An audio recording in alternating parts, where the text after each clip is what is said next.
بسم اللہ الرحمن الرحیم۔ السلام علیکم۔ ایک بادشاہ نے اپنے وزیر سے پوچھا، یہ میرے نوکر مجھ سے زیادہ کیسے خوش باش پھرتے ہیں جبکہ ان کے پاس کچھ نہیں اور میرے پاس کسی چیز کی کمی نہیں ہے؟ وزیر نے کہا، بادشاہ سلامت، اپنے کسی خادم پر قانون نمبر 99 کا استعمال کر کے دیکھیے۔ بادشاہ نے پوچھا، اچھا یہ قانون نمبر 99 کیا ہوتا ہے؟ وزیر نے کہا، بادشاہ سلامت، ایک سراہی میں 99 درہم ڈال کر سراہی پر لکھیے، اس میں تمہارے لیے 100 درہم ہدیہ ہے۔ رات کو کسی خادم کے گھر کے دروازے کے سامنے رکھ کر دروازہ کھٹکھٹا کر ادھر ادھر چھپ جائیں اور تماشا دیکھ لیجئے۔ بادشاہ نے یہ تجربہ کرنے کا فیصلہ کیا اور جیسے وزیر نے سمجھایا تھا ویسے ہی کیا۔ سراہی رکھنے کے بعد دروازہ کھٹکھٹایا اور چھپ کر تماشا دیکھنا شروع کر دیا۔ دستک سن کر اندر سے خادم نکلا، سراہی اٹھائی اور گھر چلا گیا۔ درہم گنے تو 99 نکلے جبکہ سراہی پر لکھا 100 درہم تھا۔ خادم نے سوچا، یقیناً ایک درہم کہیں باہر گرا ہوگا۔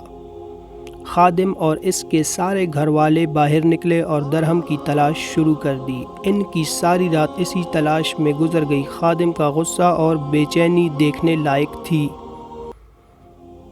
اس نے اپنے بیوی بچوں کو سخت سست بھی کہا کیونکہ وہ درہم تلاش کرنے میں ناکام رہے تھے۔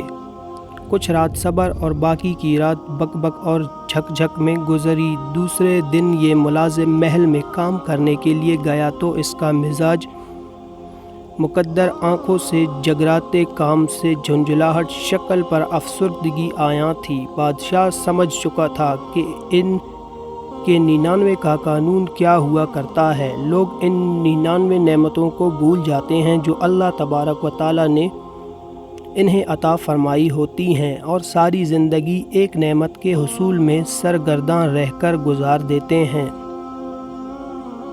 جو انہیں نہیں ملی ہوتی، اور وہ ایک نعمت بھی اللہ کی کسی حکمت کی وجہ سے رکی ہوئی ہوتی ہے جسے عطا کر دینا اللہ کے لیے بڑا کام نہیں ہوا کرتا۔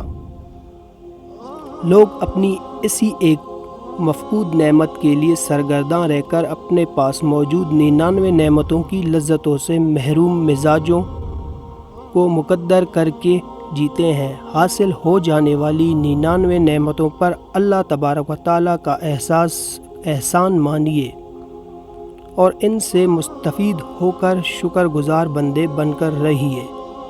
بے شک سبحان اللہ۔ السلام علیکم۔